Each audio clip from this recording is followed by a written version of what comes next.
Hi friends, आज का ये वीडियो इसलिए बना रहा हूँ क्योंकि कुछ बातें पिछली बार रह गई थी, उन्हें भी आप लोगों तक पहुँचाना बहुत ज़रूरी है। ये जो संदेश मैं दे रहा हूँ ये सीधा सीधा सुशांत के सभी फैंस, सभी फॉलोअर्स, वेल विशर्स के लिए है। आज आप सब लोग अलग थलग नहीं हैं, आज आप सब लोग एक सिंगल यूनिट हैं, सुशांत के फॉलोअर्स या फैंस के नाम से जाने जाते हैं। तो आप लोगों को थोड़ा सा रिस्पॉन्सिबली बिहेव करना होगा। आप लोग जो ये गालियाँ दे रहे हैं, गालियाँ सोशल मीडिया पे लिख रहे हैं किसी के लिए भी, आप ये सब प्लीज़ तुरंत से पहले बंद कर दीजिए, क्योंकि आप लोगों को ये समझ नहीं आ रहा, लेकिन आप लोग सुशांत की और सुशांत के केस की क्रेडिबिलिटी जो होती है उसे कम कर रहे हैं, उसकी विश्वसनीयता को कम कर रहे हैं। हल्के में लिया जाएगा फिर हमें। आज अगर हमारे को सीरियसली लिया जाए तो उसके लिए बहुत ज़रूरी है कि हम लोग सीरियसली पेश भी आएँ। हम लोग अगर इस तरह की ज़बान, जो बड़ी हल्की ज़बान है, इस्तेमाल करेंगे तो हमें कोई सीरियसली नहीं लेगा दोस्तों। आज देखिए, एक बहुत ही बड़े एमपी हैं, सीनियर एमपी हैं बीजेपी के, श्री सुब्रमण्यम स्वामी, उन्होंने ये केस के लिए सीबीआई जांच की मांग के बात छेड़ दी है।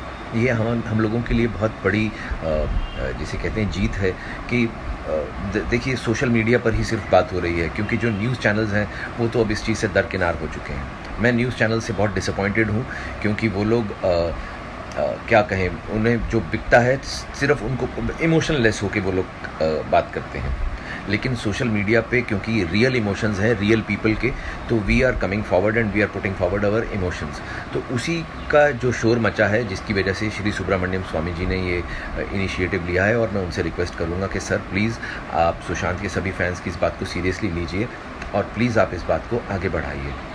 आप लोगों से मैं यही कहूँगा, प्लीज़ गालियाँ देना बंद कर दीजिए, प्लीज़ कुछ भी बुरा लिखना बंद कर दीजिए किसी के बारे में भी, क्योंकि अभी हमारे पास कोई सबूत नहीं है। बिना सबूत के किसी के ऊपर भी गाली देना या बोलना जो होता है वो बेवकूफ़ी, और हम लोग हल्के नज़र आते हैं। प्लीज़ हम लोगों को हल्का मत बनाइए, आपकी ये बातें हमारे केस को नुकसान पहुँचाएंगी। दूसरी बात मैं ये कहना चाहूँगा कि कुछ एक्टर्स ऐसे हैं जो मैंने पिछली बार बहुत सारे बड़े बड़े स्टार्स का नाम लिया था, उनमें से एक खास तौर पर ऐसा आदमी है जिसे सुशांत की वजह से बहुत फ़ायदा हुआ था, जिसे रामलीला मिले, जिसे बेफिक्रे मिली, वो है रणवीर सिंह। रणवीर सिंह का मैं बहुत बड़ा फ़ैन हूँ। रणवीर, आप मुझसे उम्र में छोटे हैं, इसलिए मैं आपसे ये बात कहने की हिम्मत कर पा रहा हूँ कि आप भाई इतना एंटरटेन करते हो।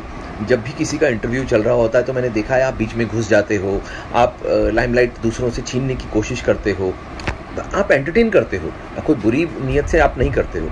लेकिन मेरा पॉइंट ये है कि जब इंटरव्यूज़ चल रहे होते हैं तब तो आप बीच में चले जाते थे, चाहे वो सुशांत और अंकिता का इंटरव्यू हो, चाहे वो फवाद खान का इंटरव्यू हो, या कोई स्टेज पे परफॉर्म कर रहा हो तो आप नीचे से शोर मचा मचा के अपनी तरफ कैमरा बुलवाने की कोशिश करते थे। आज आप डायरेक्टली तो आपने कुछ नहीं किया है भाई, आपकी गलती नहीं है, लेकिन आपको फ़ायदा तो हुआ ना उसके मिसफॉर्चून का, क्योंकि जो फिल्में उसके हिस्से की थी वो आपको मिली। तो आपकी एक मॉरल रिस्पॉन्सिबिलिटी नहीं बनती है भाई कि आप एक बार आके उसके फ़ैन से बात करें या सीबीआई की जांच के लिए मांग करें?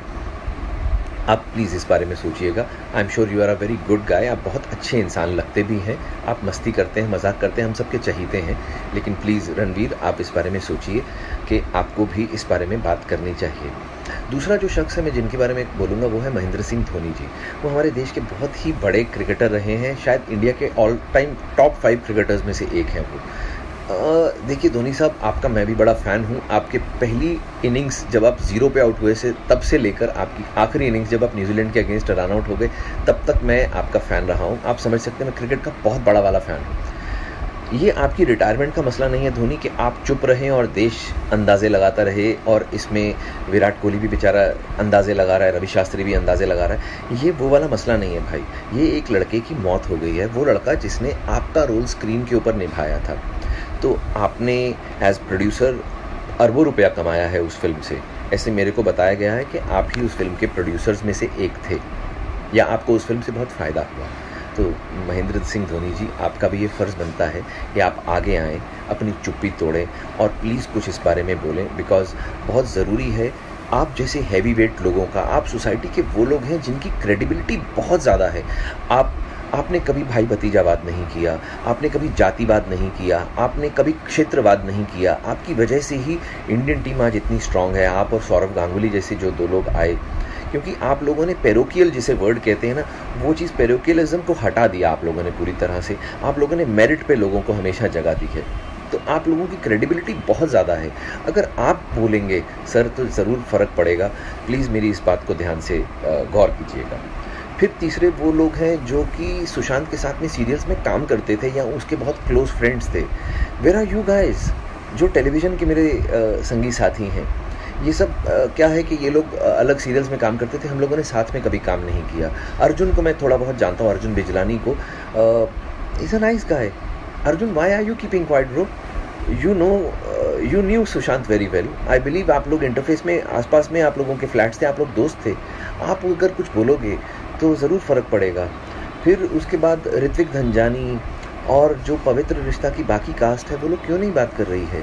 जिन लड़कियों ने उसके साथ में काम किया, कृति सनोन, परिणीति चोपड़ा एंड इवन अंकिता लोखंडे, और जो भी बाकी लोग हैं, मैं ज़्यादा उसके काम ऐसे नहीं देखा तो, बट जिन जिन लोगों ने उसके साथ में काम किया है, why aren't they coming forward?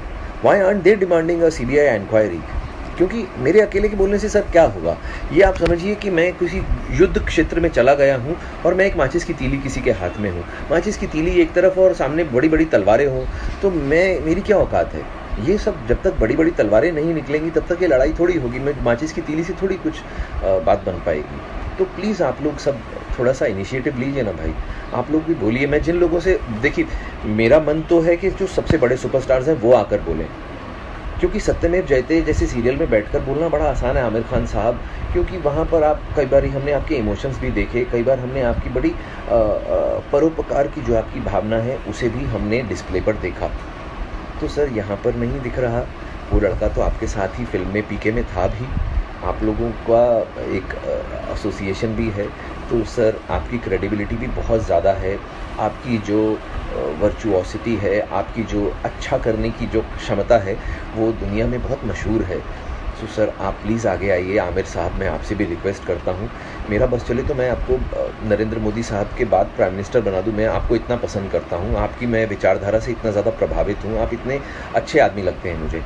But sir आपकी चुप्पी भी मुझे समझ से बाहर लग रही है, क्योंकि बाकी लोग तो चलो ठीक है, कई लोग सिर्फ कमर्शियल बातें करते हैं, कमर्शियल बिहेवियर करते हैं, उन लोगों से तो मैं क्या उम्मीद करूं। लेकिन आमिर सर, आपने सत्यमेव जयते जैसा सीरियल किया है, आप अगर चुप रहेंगे तो सर कैसे चलेगा? ये मैं आप लोगों से रिक्वेस्ट करता हूं कि प्लीज़ आप लोग आके कुछ बात कीजिए ना। मेरे अकेले से बात नहीं बन पा रही सर, मैं बहुत अकेला पड़ गया हूँ। मुझसे कई लोग बोल रहे हैं कि तुम पब्लिसिटी के लिए ये सब कर रहे हो, तुम स्मॉल टाइम एक्टर हो। कई लोग मेरे जो समर्थक हैं वो मुझे कहते हैं तुम अपने आप को स्मॉल टाइम मत बोलो। मैं कंफ्यूज हूँ, मैं क्या हूँ, मैं स्मॉल टाइम हूँ कि नहीं हूँ? भाई मुझे मुद्दा मत बनाइए please. I am a nobody. आप समझ लीजिए मेरा कोई फेस ही नहीं है, मेरा नाम भी नहीं है इसमें।